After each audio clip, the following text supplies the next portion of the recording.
Hello everyone, welcome to my channel. তোমরা সবাই কেমন আছো? আশা করি সবাই ভালো আছো। আজকে আরেকটা নতুন ভিডিও নিয়ে চলে এসেছি। আর প্রায় 3-4 বললে ভুল হবে, 5-6 বছর পর আমাদের ড্র্যাগন গাছে ফুল এসছে।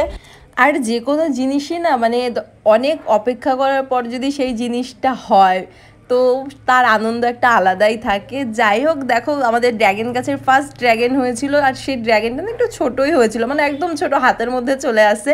আর তারপরে হয়েছে এই ড্র্যাগনটা। আর গাছটাকে দেখো আকাশ কি সুন্দর করে মানে সাজিয়ে দিয়েছে। তারপর আমি আর আয়ুষ মিলে চলে এসেছি ড্র্যাগন গাছের, মানে ড্র্যাগন ফলটা পেকে গেছে, ফলটা পাড়ার জন্য। আর না অনেক পিঁপড়ে ধরে যাচ্ছিল, তো ভাবলাম হয়তো পেকে গেছে, তাই নিতে এসেছি ফলটাকে।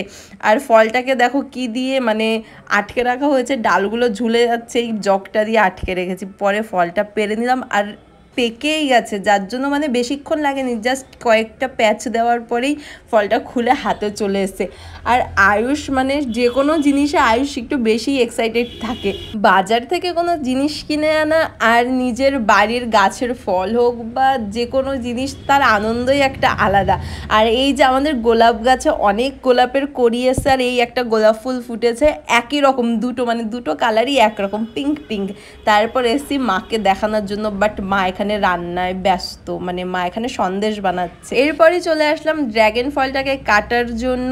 প্রথম ভেবেছি হয়তো ছুরি দিয়ে কাটতে হবে, ছুরিটা দেখতে পাচ্ছ ড্র্যাগন ফলের থেকে ছুরিটা বেশি বড়। তারপর দেখলাম হাত দিয়েই খোসাটা খোলা যাচ্ছে, কারণ পুরো পারফেক্টভাবেই বলতে পারো পেকে গেছে জিনিসটা। আর ভাই আমাকে দেখিয়ে দিচ্ছে যে তুই এই জায়গাটায় রেখে তারপর ছাড়া। ওপরের থেকে তো ভেতরের কালারটা আরোই সুন্দর, মানে কালারটা এত ভালো লাগছে কি বলবো। আরেকটা জিনিস জানো তো, ড্র্যাগন ফল কিন্তু হার্টের জন্য অনেক ভালো, অনেক উপকার রয়েছে ড্র্যাগন ফলে। এরপর আয়ুষকে একটু টেস্ট করিয়ে দিলাম, কারণ আয়ুষ অধীর আগ্রহে দাঁড়িয়ে আছে কখনো একটু ড্র্যাগন ফলটা খাবে। আর ড্র্যাগন ফলটা সত্যি কথা বলতে আমার না গন্ধটার জন্য ভালো লাগে না, এর জন্য আমি তেমন একটা পছন্দ করি না। কিন্তু আগের যে মানে প্রথমবার যে ড্র্যাগন ফলটা হয়েছিল সেইটা অনেক মিষ্টি ছিল, অনেক টেস্টি ছিল, মানে ওইটা জেলি জেলি টাইপের হয়ে গেছিলো। আর এইটা না মানে একটু শক্ত শক্তই ছিল, কিন্তু কেমন একটা গন্ধ লাগছিল। তারপর মার কাছে চলে গেলাম, মাকে বললাম খাওয়ার জন্য। মা প্রথমে না করছিল, তারপর মাও টেস্ট করলো।